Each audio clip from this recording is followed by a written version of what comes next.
live and direct from the new planet Earth. Where pandemics are plenty, but the girls are still pretty in fashionable dresses. You know what I'm talking about. Where ignorance is bliss. You ain't gotta give a damn about no code. Tell me who unleashed our animal instinct. Why the op standing there tickle pink? Have a drink, walking them up liquor. Shot of poison, one thicker. Somebody got some explaining to do. And the classic man is a danger to you. And me too, tatted on my forehead. Go home, go to bed. Yeah, I dread something wicked just wake up. When the family unit is overrun. When the structure is undone by some new concoction. Now I walk softly and carry a big stick. Original gorilla in the midst. Welcome back to another edition of the Franchise Podcast. I'm Joe Arrigo. With me is Jerry Rice-A-Roni. Check this out. Watch your mouth. Get yourself together. I know you don't understand this. This is not for you right now. You understand? It's serious business right now. It's Cowgirl Week. Under no circumstances would I disrespect the great Raider Nation, of which I'm a card-carrying member and an OG. But today, we got big business to deal with because the Cowgirls are coming to the Bay.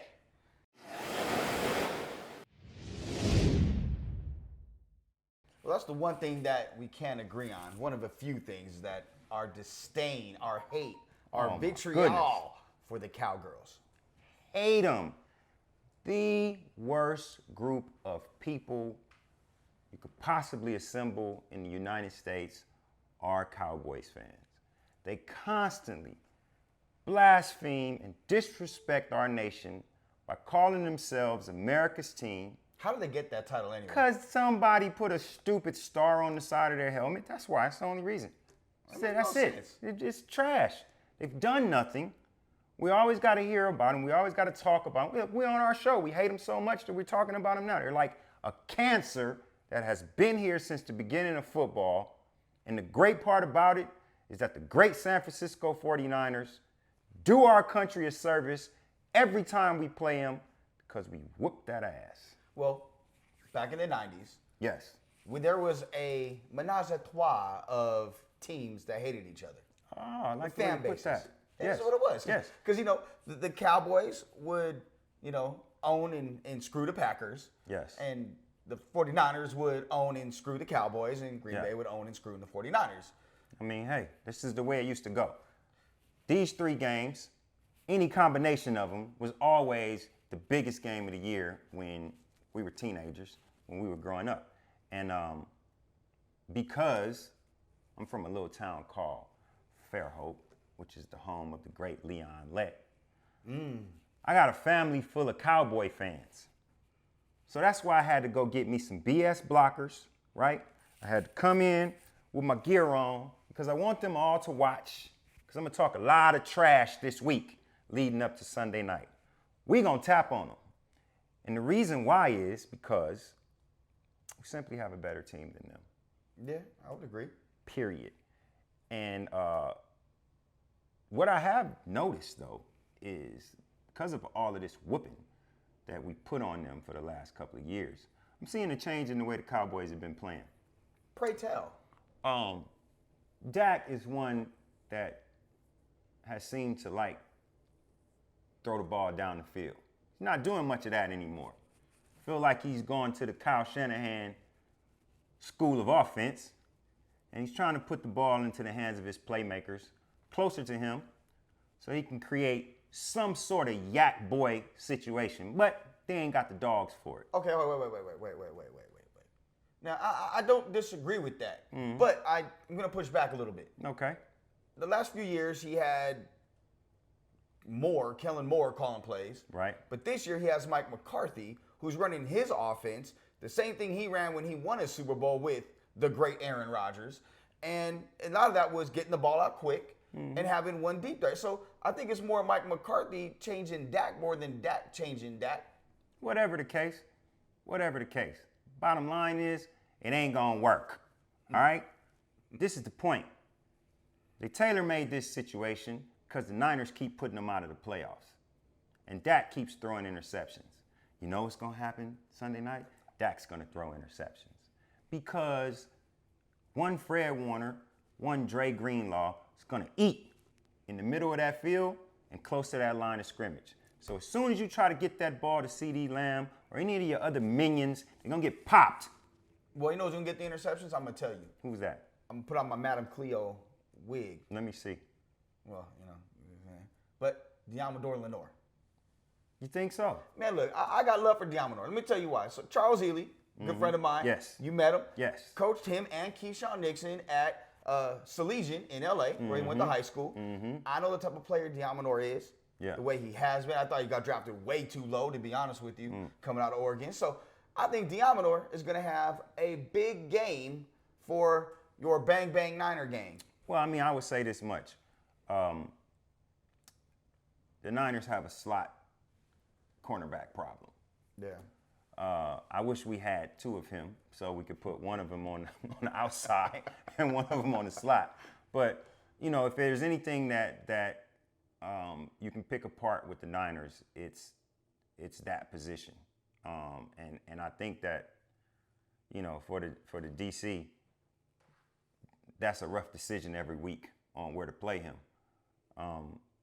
But I'm not worried about the Cowboys because there's a big difference, a big swing, just like you talked about Mike McCarthy and Dak. The Niners' offense this year is outperforming their defense. Oh yeah, that is true. I am surprised by that because your defense, your one team defense is really good. Yeah, it's still good. Don't get me wrong, but I think that Kyle Shanahan finally has the quarterback that doesn't make mistakes.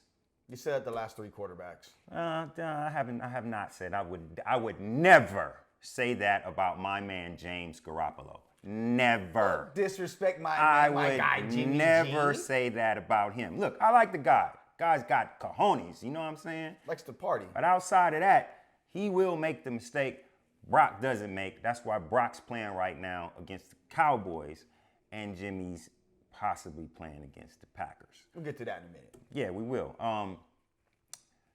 Cowboys can't stop the run, man.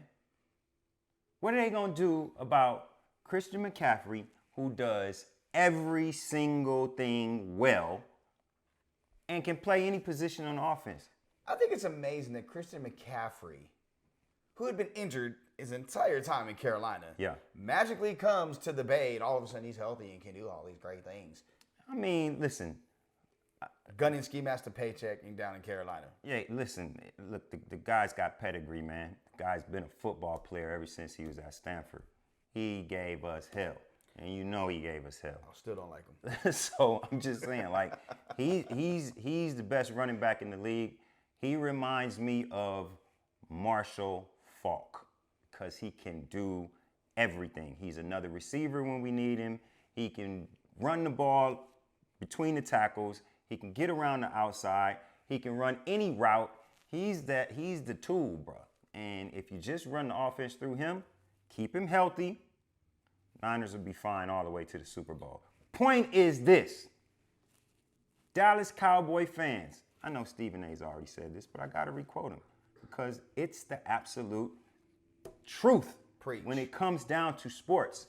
You people are the worst people in the world. You're constantly talking about your trash team. You're constantly just, oh, we going to the Super Bowl, your stupid song. We them boys. Y'all ain't no boys. Y'all ain't did nothing. You have nothing since 1995. You did nothing in the NFC. You ain't been to no Super Bowl. You've done nothing. Stop calling yourself America's team. Welcome to the Bay. We'll tap that ass again come Sunday night. Bang, bang. You talk about tapping ass and bang, bang. Let's talk about Travis Kelce and Taylor Swift, the long back. Because he's tapping his back and ain't nothing back there. Because it's... Listen, bro. Don't start with the Swifties. Get what I'm saying? I don't need them in my DM. I already got these Dallas people in my DM. I got Raiders beefing with me in my DM because I'm rooting for the Niners this week. I got Niners beefing with me in the DM because I'm rooting for the Raiders the next night. Listen, man, I don't need no Swifty, nothing. Can we move on? Enough of this. Yeah, I'm tired. I don't care who Travis Kelce is banging. Have a good time, brother. I like the way you switch sides, too. Jeez.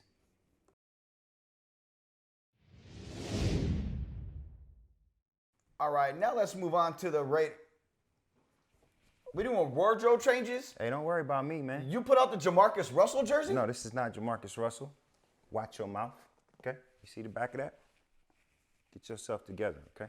Don't disrespect me. What? When did we start doing wardrobe changes? Hey, This man, wasn't it's a in the special script. week. It's a special week. You understand? It's the Cowboys, who I hate, versus the Niners, and it's the Packers, who I hate, versus the Raiders. It's a special week. I got a lot of trash going on in my DMs. I'm making a statement here. I got family on me, just like I said. I got Raiders fans on me, got Niner fans on me, got the Packer fans on me. It's all eyes on me, bro. Me against the world. So today, yeah, we doing wardrobe changes. Keep it moving. Terrell Pryor jersey. I'll take that. I'll take that. That's more Jamarcus Russell. You saw the name on the back. That was a You phenomenal saw debate the in your name car on the that back. night. Please. Don't make me rehash it. Called Big Man and M, dog. Disrespectful. Hey, disrespectful is what Raider Nation was to Mark Davis in LA. You were there at the game. Man. And look, I understand the frustration of Raider Nation. I know you do as well. Look, I may not be a card-carrying member, OG, of Raider Nation. You're absolutely not. But I did tell Mark Davis this to his face, man to man. If God himself came down and said, it's your kids and your grandmother, or you're a Packer fan, I'm rocking silver and black more than any other team. It goes back to growing up in LA, growing up in the IE, watching Bo, going to Raiders games. I got an affinity for the silver and black. Trish, can we get some violins? Here you go. We don't care about none of that, I'm man. just letting you know. We're talking about the Las Vegas Raiders right now. Monday night are playing against the trash team from Wisconsin that smells like stinky cheese. Before we get to that, it ain't cool how we doing Mark Davis out here, man. There's a reason why owners' not cool. boxes are pushed back in, above fans, so they can't have the access that some of the fans did to Mark. Came at Mark Davis on Sunday. Look, the reality is this: Raider Nation, the frustration you have is real. It's heartfelt. We understand it. I can understand you wanting to say something to somebody because he is the ultimate decision maker with the Raiders. But the reality is you can't disrespect the man. Look what he's done for the organization. I mean, there were 31 overall in total value for a franchise. Right. And they're in the top 5. He gave you a state-of-the-art stadium in your own market, something that his father did not do and did not deliver. Something that he's probably looking down saying, my son did that. He cleared all debt that the Raiders had with the NFL and actually, believe it or not, got the Raiders in the good graces of the NFL. Yeah. I mean, he's on a countless advisory boards. He's a chairman of a couple. He's done a lot for the city of Las Vegas. But that's the thing. That's the thing right there. What? This happened in Los Angeles. Raider Nation is called a nation because the majority of them is in California. True. Right? You got Oakland, you got LA, and you got Las Vegas. Everything that we just mentioned here, the pros for Mark Davis, are relevant to Las Vegas. Right? I thought they were relevant for the brand. They're not relevant to LA, especially, or California, period. 2 places that the Raiders left, right? That's number one, the biggest problem. It's still heartbreak there. We can't sell out our stadium here full of Raider fans. But if you'd have seen that Charger game inside of that place, that looked like Allegiant Stadium should look on home games. Okay, so let me ask you this, and I think it's a fair question. Is it Mark Davis's fault? And if not, why go at Mark Davis? Look, like I've said before, there's a level of PTSD here. No, it's not Mark Davis's fault, but who else are they going to go at? He's the face of the Raiders, and the Raiders have not been winning. Now, as a Las Vegas resident, I felt bad watching that because I know what the Raiders have done for the city. I know what the Raiders have done for high school football. I know what the Raiders just did for UNLV football. What the economy here. I'm a season ticket holder. I was a fan in Oakland. I shot games in Oakland. I was a season ticket holder in Los Angeles when I was a kid. I'm a season ticket holder now.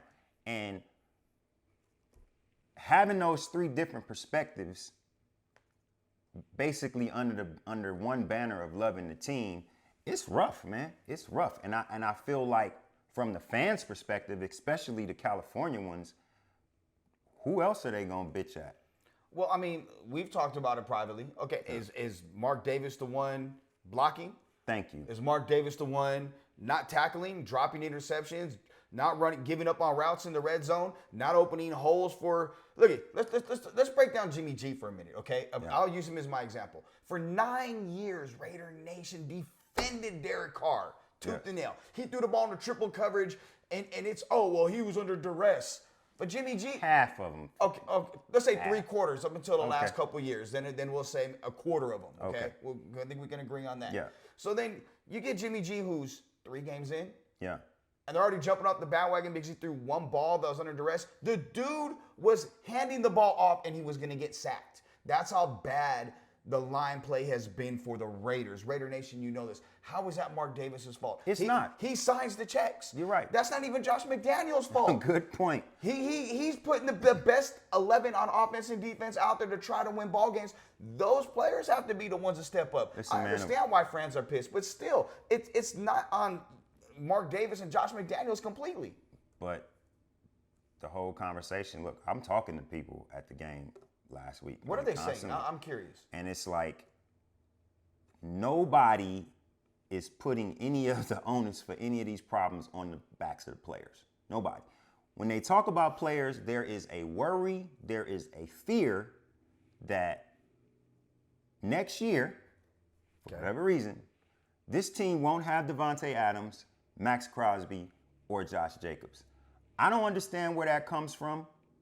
I know everybody doesn't necessarily know the ins and outs of how things work, but please explain why that's not going to happen. I'm glad you brought that up, my brother. Tris, let's put the graphic on the screen. All right, so this year the Raiders have $11.5 million left in cap space. If they were to trade Devontae Adams this year, it would cost them $14.7 million. It's not going to happen. Not going to go $3 million in the red. And if it was Max Crosby, you're looking at a 12.9, so let's just round it up to $13 million cap hit. Again, you're in the red, so they're not going to get traded. Right. Okay, that's just conjecture from fans doing YouTube pages that want to get clicks and create views so they can get paid off of it. But let's go to next year. Now, the projected salary cap for the NFL next year, and it's probably going to be more than this, but it's $54.8 million. Okay. Now, if Devontae Adams were to be traded in the offseason, you're looking at $25.3 million cap hit. And if it's Max Crosby, it's $24.5 million. So let's just say that is $50 million if they get rid of both of them next year. That is the entire salary cap, and that's not enough for them to sign draft picks. So that is not likely to happen. They're under contract, folks. But let's go to Josh Jacobs. Now, that is a different story. Now, he did sign a contract for, let's just say $12 million. It's $11.7 million at this point, right? With incentives. Yeah, with incentives. So it'll be up. It'll go up some. So okay. If they can run block for him, it'll go up some. Go ahead, bro. Okay, I appreciate that. So, but in 2024, the projected franchise tag for a running back, because they have the right to franchise tag him again, folks. Let's not forget that. They can sign to a big deal, create more cap space.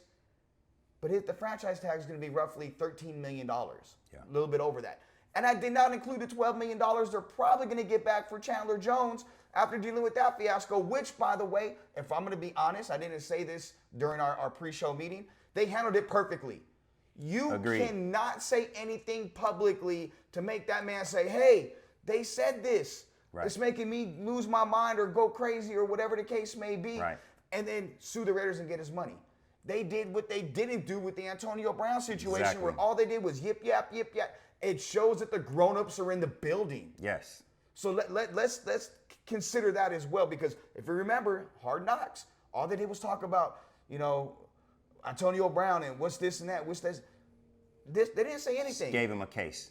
And as soon as he got arrested, it was less than 48 hours later, washing our hands of him, and we're going to get this $12 million cap hit back. So the Raiders could be in the top 5 in terms of cap space next year. As of right now, it's top 10. So relax, Raider Nation. It'll Raider be Nation, okay. this section was for you. These are all the things that I didn't have time, I didn't have the sobriety to speak on during the game last week. You're always wasted at Raider games. You know, it just is what it is. If you're dealing with this, if you're a card-carrying member of Raider Nation, you're always wasted anyway. It is what it is.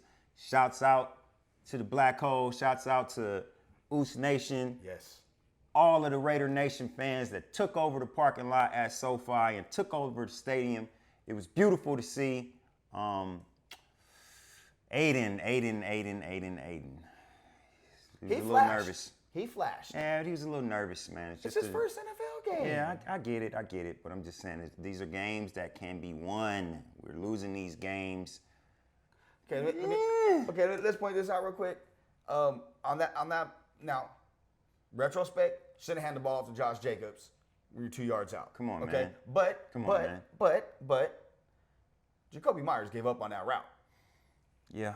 And if he doesn't, he scores, it's probably a tie ball game, and you don't know what happens because they outplayed the Chargers. And I want to point this out. Keenan Allen, that's PI. That was PI. That's all. That should have been a defensive interception. Well, check this out. PI. But check this out. Read the room. Nobody wants to see anybody connected with the Patriots throwing the ball at the goal line. We've seen this before. Didn't we see this? Didn't they win a championship by some coach making that same mistake? Shout out Beast Mode. You had a hell of a show with Uncle Shay Shay. Yo, shout out to Beast Mode for the blender, bro. Listen, my Ninja broke on me, right? Ninja's supposed to be the top dog. Broke on me mid-smoothie. Damn. Marshawn sent me the Beast blender. Now I'm making Old Bay smoothies, baby. Nice. Put everything in there. All kinds of stuff. Grinds it up nicely. Marshawn. I'll make you one. Hell yeah, I'm with that. Yeah, Marshawn's one of my favorite players ever. Yeah, Just in general, he's a good dude. So I wasn't really feeling him in college. He was giving him and Aaron Rodgers was hell. Oh, I was at that USC Cowboys. I loved watching them play, except when they played USC. Oh my goodness, that was rough. We're not going off subject because there is something that is happening Monday night.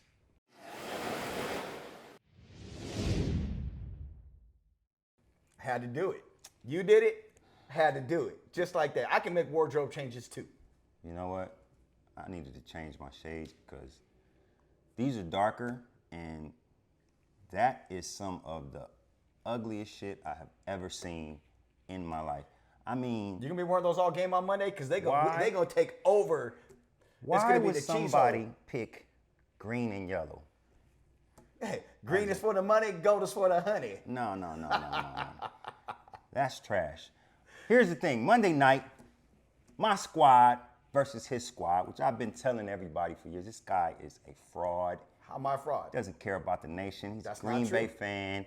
I always said Go that. check all the Green Bay boys. You just see him all over the place. He's doing Green Bay podcasts. I haven't done one this Packer this, Packer that. He's buying cheese. He's doing all kinds of just non-Las Vegas stuff. You know what I'm saying? And here he is, finally telling the truth about it. I'm glad y'all can see it.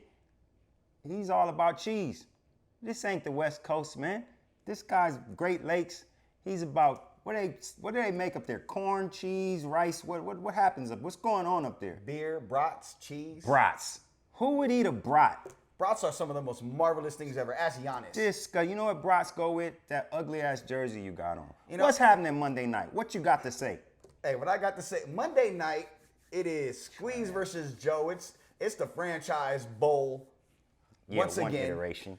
Yeah, one iteration of it Yeah, because one you got iteration. your two-team Terry. We all know that. Call me what you want, man. I love just did. I'm gonna keep I love calling it. That's my name. So, but hey, what I like Two-team Terry, baby. with the Holla at your Jamarcus wife. Russell jersey. Call it what you want. You saw the back. You saw the name on the back. I took this number.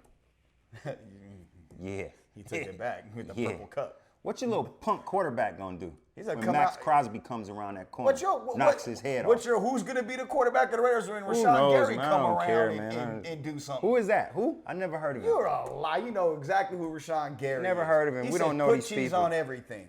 Oh man, we don't listen. Out here on the West Coast, we don't care about the Packers. We don't know anything about the Packers. And when you let the California boy go, we didn't give a damn anymore. We don't give a damn now. You guys aren't relevant. Got another California Nobody boy. cares anything about any Romeo of that. Dobbs, Oh man. baller, certified baller. Listen, man, what do you expect from your trash-ass team on Monday against the great Las Vegas Raiders? I'm being real when I say this, even though I'm wearing the jersey, the hat. Yeah. You know what I'm saying? I'm being real. If Green Bay, I'll say this. The Raiders, if they're able to run the ball, because Green Bay has been piss poor against the run all year. Joe Barry's on the hot seat, their defensive coordinator. Yes. He rightfully should be, and there's guys out there, because, hey, if Salah gets fired from the Jets, you know who his best friend is? Lefleur.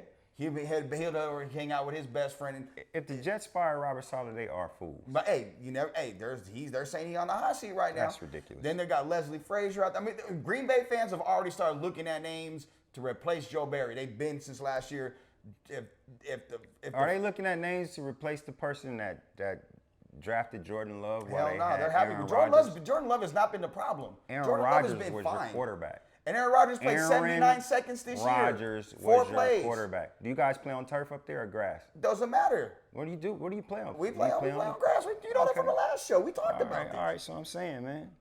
I'm just You saying. picked Jordan Love over Aaron Rodgers. Damn right we All did. right, you're gonna get what's coming to you. Yeah, we're gonna catch a dub. That's what's gonna happen. Nah, that's You not gonna Squeeze. Let's just be honest about it. Let's just What? What be honest about Let's what? take the fan hats off. Let's be real. What? I don't Across have the a board, fan hat. What are you saying? Green Bay's O-line is better than the Raiders' O-line. Yeah. Their D-line is better than the D-line. They got pass rushers. Their secondary is better. They got more offensive weapons. If Devontae plays, that's a difference maker. If he doesn't, Green Bay's got more offensive weapons. Devontae is gonna play. I pray that he is. Jordan Love is not him. He's better than what's there right now for the Raiders. He's not. He's not. Jordan Love is not better than Jimmy Garoppolo. If Jimmy Garoppolo plays, the Raiders have a shot. The problem with the Raiders is something has happened in the offseason where the offensive line has forgotten what they do best, which was run blocking last year. And you got to deal with Kenny Clark. Can't get any run blocking going, you're gonna lose games, and that's gonna happen constantly. I have an issue with the way I feel Josh kind of sticks square pegs into round holes. Okay, I can see that. You know, he's a system guy. He believes in his system. His system has won for years and years and years. It's the last known dynasty was based on his system. You sound like the dude from Winning Time. I mean, hey. System. Yeah, exactly. Yes, that's what it is. And you see what happened to him, right? I'm under the belief that until you can create a team in your own image, you need to meet guys in the middle. So what you're saying is some guys listen, you gotta be real cerebral to know everything you need to know in every position with this offensive scheme. And I feel like a lot of times the Raiders get caught up in doing things right as opposed to just playing football. Like, I like come that. on, I can agree with that. Come on, man, we go to practice, we see these dudes, we're around NFL players all the time. Do you see the size of the Raiders, bro? Do you see the speed? Do you see the power of that team? I do. Sometimes they got to lean on the athleticism. Sometimes you got to line up and say, look, maybe I'm supposed to go this way and I'm supposed to do this. I need to knock you on your ass. And that's what I don't see enough of so far. We got, last year, Josh had the rushing record, right? Mm-hmm. Devontae had the receiving record, right? I mean, come on, man. The difference You got to is- put these guys in the position to win. I don't understand what's happening on the offensive line. And I'm here to tell you, if the offensive line does not show up, if Josh can't get his first 100, 120-yard game, Raiders will lose this game on Monday night. And I'm telling you, the name to watch in this game is going to be, and you say you don't know who he is, but I know that's a lie, Rashawn Gary. Rashawn Gary has got the highest percentage of getting to the quarterback. He has 4 sacks in there. He's on a snap count because he's coming off an ACL. He's playing out of his mind. He's explosive. He's the next guy that's going to get that. He's not going to get the Bosa deal, but he's getting the deal in the next few weeks, if not months. That's going to put him up there in terms of pass rushers getting paid. He's special. And You know what you do to a pass rusher like that? You run? Run the ball. But Simple as that. Run the rock. But if Green Bay cannot stop the run. You have to attack their weakness. You have to expose their weakness. Josh McDaniels comes from Bill Belichick. What did Belichick do better than anybody else during the time when he was successful? Find their weakness and expose it. And take away what they do best. And Gotta do that. Now with Green Bay, they're able to run the ball well. They're able to, their passing game is Jordan Love. I mean, Jordan, say what you want. The dude's thrown for over 200 yards and had 4 touchdowns last week. He had 3 the week before, for 3 in week 1. He's not played bad. And that's taken off any fan hat. He's played well. Who did he play against? He played against the Bears. Last week against the Lions. He played, who are they? I forget who the other one. They're 2-2, so I forget who. He didn't play against Max Crosby. So the same thing that you're saying about Gary, take that, put a 10 on it. They went against Hutchinson. Put a Hutchinson's 10 a legit dude, too. He ain't Max Crosby. Max Crosby is the second best edge rusher in this league. Second best. Gonna be a problem dealing with Max. He ain't seen nothing like that yet. Your argument for Gary is my argument for Max. Okay. We'll see what happens. And I look at the secondary. What about him? Green Bay's got all their receivers and tight ends are all back. Luke Musgrave, their tight end, who is starting to really kind of. Oh, you talking about the Raiders secondary? The Raiders secondary. Oh, that's going to be a problem. And when you have Kristen Watson able to run by people, Dobbs doing what he does, it's going to be a problem. Jalen Reed, who may be their number 1 receiver when it's all said and done. Flip that up. Oh, go look at the flip side of it. Okay, what if the Raiders had Hunter Renfrow? What if Hunter Renfrow was on the team? Green Bay is loaded in the secondary. Is my point. That's fine. Hunter Renfrow is on the team. What are you talking about? Look at his stats. I don't think he's on the team. Okay, I think it's practice. Okay. Nope. Let me tell you why. It's practice guys that got more stats than Let Hunter. me tell you why. Why? I'm going to tell you why. When that offensive line can't block and your first person you're looking at is Devontae Adams, your second one is Jacoby Myers, you can't get through your progressions to get to number 3, Renfrow, or number 4, Michael Mayer, or Mayer and then Renfrow. You don't have the time to get to them. You can't throw to them. And they are not number 1 options. The number 1 option is Devontae Adams at all times, every single play. The number 1 option should be the man that's open. And you have to get to the progression. If you can't get to it because the line sucks, you're screwed. So that goes back to the offensive line play. Square peg, round hole. What is happening on the football field? I'm not talking about what's happening in a book or on an iPad. What's happening on the football field? Devontae is covered sometimes because there are 3 people paying attention to him. So you're going to force him the ball, and what happens? He gets hurt. The last 2 games they played, he got hurt from the ball being force-fed to him, while Hunter Renfrow is always open. Get out of this scheme a little bit. Let's mix it up and play some schoolyard football. Throw the ball to who's open. Get it to him fast. We wouldn't even have to be worrying about this if Josh was running down people's guts. Get it to him fast is the thing. That's what's not happening. That is what's if you not see happening. 3 or 4 plays with the bracket, everybody plays Devontae Adams the same way. It's the only way to even attempt to stop him from doing whatever he wants to do. If you see it, throw away from it so they'll back it up. They're not going to back it up. They will back it up. Let Hunter Renfrow keep eating in the middle of the field. Somebody's going to come up. When somebody comes up, freeze up Jacoby. Free up Jacoby, freeze up Devontae Adams. This is the matchup that I'm looking for. I'm forward to the most on Monday night. If I'm being the buck, Devontae Adams, my favorite player in the NFL, going against Jair Alexander, my other favorite player in the NFL. That's not going to happen. That is going to happen. No, it's not. Yes, if Devontae doesn't play, so anyway, Jair's going to match up on him and going to follow him. Watch. And they did it in practice. He's going to follow him with help. So don't say that there's going to. Oh, so he's going to go one-on-one? Yes. And without no safety help? If they're playing 2, they're playing 2. I hope so. Watch. They went through it in practice. Jair Alexander can't even stand in the same room with Devontae Adams. Not even in the same room. There is no way that a defensive coordinator in the NFL in 2023 is going to line up one player to stop Devontae Adams. That would be a fool. You obviously don't know Joe Barry. All right. Cool. I bet you won't have no job next year. Jair's going to match up. Watch. One-on-one. Watch. With Devontae Adams all game. Watch. I hope so. Watch. First 200-yard game of the season for Devontae Adams. No. Prediction.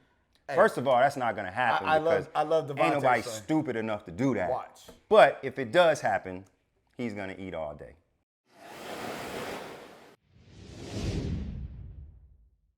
All right, let's get to college football. Let's start off in Colorado last week. Well, I don't know, was it Denver? I don't know, wherever. Boulder, man. Boulder, Colorado. Yeah. Where USC, man, they jumped out to a quick first half lead. They did. They were beating the brakes off. I think it was like 35-14. Caleb was doing Caleb things. And then the Grinch effect comes. The Grinch that likes to snatch defeat from the jaws of victory. My goodness. This dude is ass. Straight ass. He needs to be fired. If you're a USC fan, I think every USC fan agrees fire Grinch because he is straight ass as a D coordinator. How can this be? What do you mean? I don't understand. Okay, last year USC didn't have the dogs on defense. Mm-hmm. This year, they did well in the transfer portal. That defense, on paper and with ability-wise, got a lot better than it did last year. How can these things still be happening? It's got to be the DC, man. Look, it can't be anything but the DC. Like, this is ridiculous. Look, for all of the love, for all the respect that we have for Coach Prime, he said it in the beginning. We all know it. Everybody knows it. That team ain't ready yet. True. They don't have the offensive or defensive line to compete in the national college football landscape. That's probably going to change next year, but this ain't next year. There is no way that game was supposed to be that close. No, it wasn't. And here's the thing. Back in the day when I was covering them, I was in a press box. USC's coach's booth was next to it. Walls were thin, and Justin Wilcox was there. And in the game, he literally threw his hands on the table, threw his headset down. He was like, I can't coach these guys. And he was talking about the talent on the team. Some coaches' schemes are just meant for smaller schools, you know, and you just can't relate or coach these guys. Now, Wilcox turned it around. He went to Wisconsin. Now he's up at Cal, and he's doing what he's doing with the Golden Bears. But you look at what Grinch has done. He likes smaller D tackles that can move around. Go back to the Washington State days when he had success. He's living off of that. I think the big question is going to be now, one, will Lincoln Riley fire his best friend at some point? Because if he is the reason why they are not winning a national championship, you cannot justify keeping him. And two, are they going to waste Caleb Williams? Bottom line is Caleb Williams has 24 touchdowns to 1 interception, 24 total touchdowns, was 30 for 40 for 403 yards and 6 touchdowns with the 1 interception last week. It took that type of performance for him to save USC. He's been saving USC. So it's like I came into this season feeling like they had a shot to make the playoffs and win a national championship. And after that game, I mean, it wasn't after that. It was before that. You just see this defensive problem, man. It's just a blaring hole, and I don't know how they get past it. You can't change the scheme mid-season, so we'll see. We'll see how much of a Superman Caleb is. But I'm going to say this. We've said it already. To me, he's the 3rd best quarterback in the world behind Patrick Mahomes and Aaron Rodgers. So if SC is going to waste him because you're playing trash defense, then, man, that's on y'all, because the Raiders ain't going to waste him next year.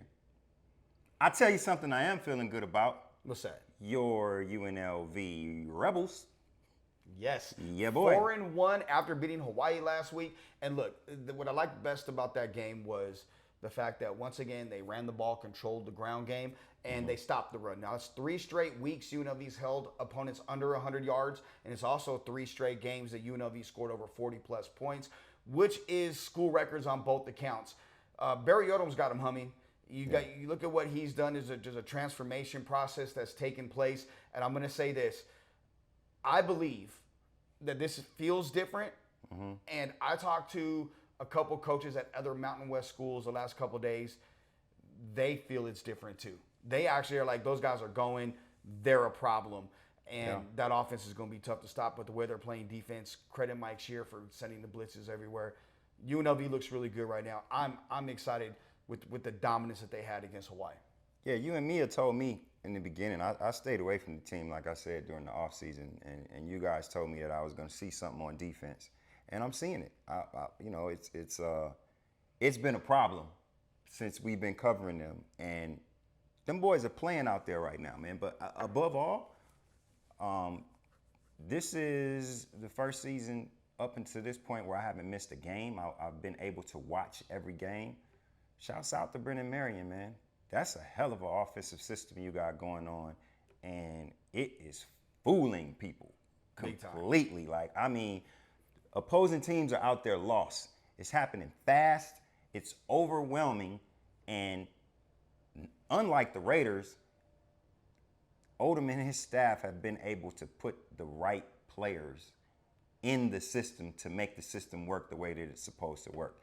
So I'm real excited about the possibilities for UNLV, man, going forward. Yeah, you said it at the beginning of the season. It's possible that they could get to Fresno State with what? One loss. One loss? I mean, they could be bowl eligible before they even get there. So, I mean, it's on the up and up, man. Shouts out to Coach Odom. I still want to say to the city, man, bring y'all ass to the stadium on Saturdays, man. Come on, man. It's like the tickets ain't expensive. Way cheaper than the tickets are the next day. So bring the family out, root the Rebels on. They playing some good football. And I think y'all will be surprised about how good this team is. One last thing when it comes to UNLV, I want to give love to Mark Davis and Sandra Douglas Morgan of the Raiders, the Sorrow. They donated $1 million to the Raiders, or to the UNLV for the Al Davis team room. Yeah. And that just shows that, you know, their love for the city and what they want to do. I know Sandra is an alum from UNLV. So to see all that happen over the course of the week and to hear about it the week before, I think it was really cool. So got to give the Raiders some more love for, once again, investing into the city. Much love. We need to talk a little basketball right quick, just for a second. Let's do it.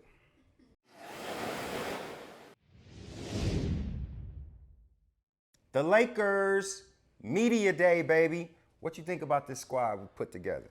Championship caliber squad. Look, the bottom line is LeBron James sounds different. There's a different perspective with him. Ever since Bronny's had his heart issue, LeBron's dedicated the season to him. I think there's a little more perspective when it comes to what he wants to do this season. And I also think this is Rob Pelinka's way of saying, hey, look, we're going on. All our chips are in. We know what you want to do, LeBron. We locked you into an extension. We locked AD into an extension. We locked Vando and Rui, Hoochie Mama, and D'Lo into the extension. Stop this, man. This man's gonna punch you one day, bro. And he looks good too. My goodness, Hoochie Mama thinned out. He's like, he got his body right. Hey, man. I mean, I feel like this is one thing we learned about Darvin Ham is he likes versatility. Yeah. He likes to plan for his opponent. And I feel like this is the type of team that would allow him to do that. I feel like this is a squad where AD can get some time at the 4, which is what he really wants to play, and allows him to go deeper into his bag of his skill set. That being said, I understand that Denver lost some pieces, but I think it's a collision course with the Lakers and them again. In the Western Conference. Yeah, in the West. And that even with this team, I see that going 7. Yeah, 100%. Because, Jokic is a problem. But LeBron, from what Darvin Ham said, LeBron looks like he's in his 3rd or 4th year. He's a freight train going downhill. The foot is healed. Yeah. And LeBron's a little motivated, too, from Denver's head coach running his mouth a little bit. It's one thing to poke the bear, but, we've seen how that worked for Dylan Brooks. Yeah. And then I think, on the east side, you have, Boston and Milwaukee as the 2 clear front runners, especially with Dame going to Milwaukee now. Yeah, man, you pairing Dame up with Giannis, they coming out the East. If they stay healthy, they're coming out the East. You don't have, look, Giannis is what, top 3 player in the league? I think he's the best player in the league. He's unstoppable. But you can't argue with him being top 3. That's what you can argue with him being top 2. Yeah. So if you take a dog like, and I'm not taking anything away from Drew Holiday, but he ain't Dame Lillard. And I get it what he brings on defense. Dame is a different. Dame is cut from a different cloth, man. He's a closer, he's a dog, and I think that's what Milwaukee was missing. Even when they won the championship, they was missing that. So I feel like that's the collision course. Lakers versus Bucks for the finals. Barring everybody stays healthy, I'm pretty confident that's the way it's gonna go. I'd love it. I bet you would, Mr. Cheese.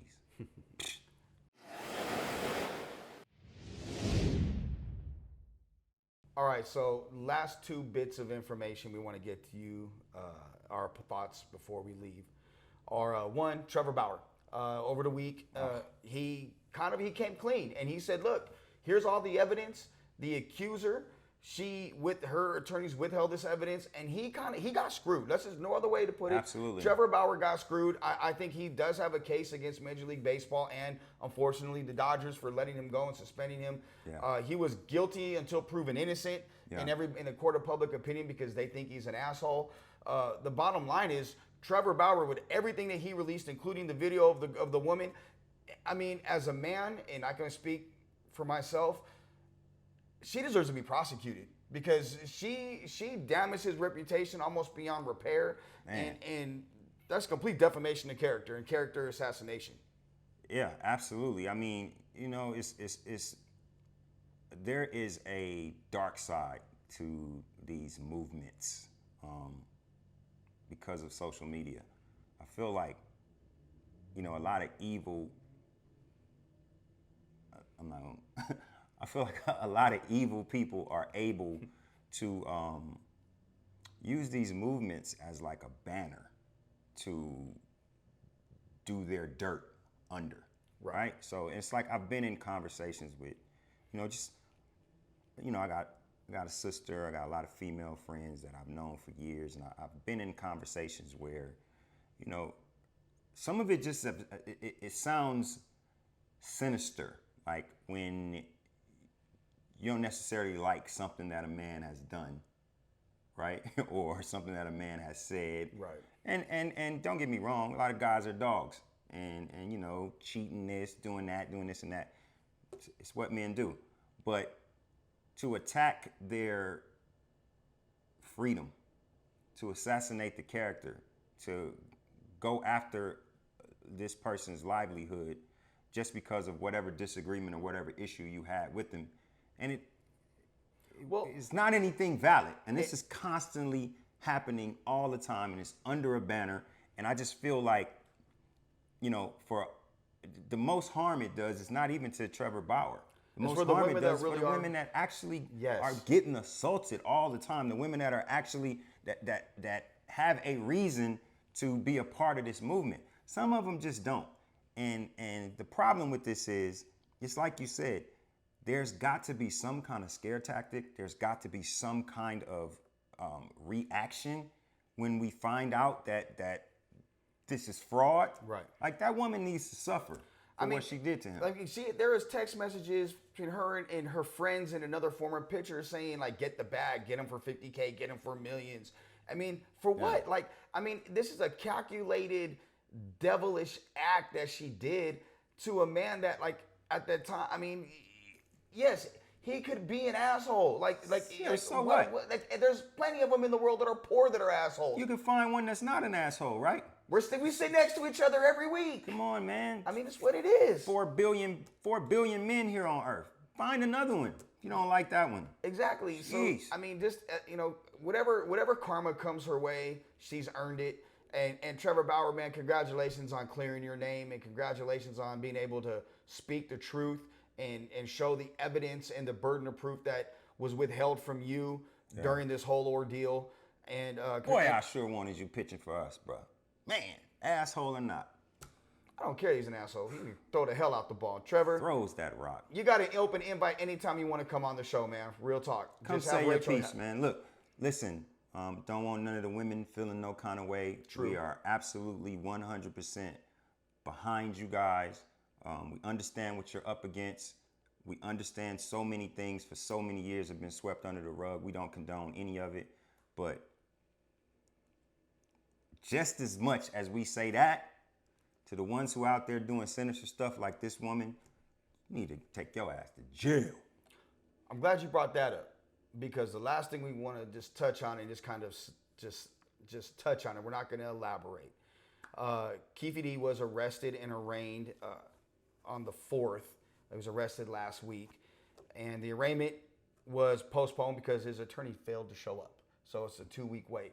But he's been arrested in conjunction with the murder of Tupac by handing somebody a firearm. And there's a lot of speculation on what can and can't and will or won't be said, and we see it all over TikTok and social media.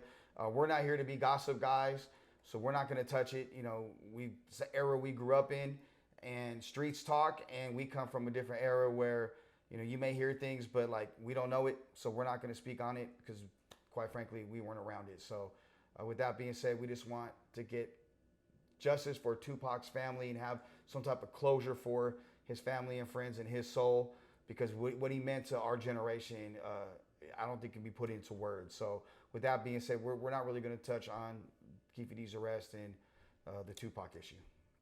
I'm mad. I've been mad for years. What's done in the dark will come to light. Live and direct from the new planet Earth, where pandemics are plenty, but the girls are still pretty in fashionable dresses. You know what I'm talking about. Where ignorance is bliss.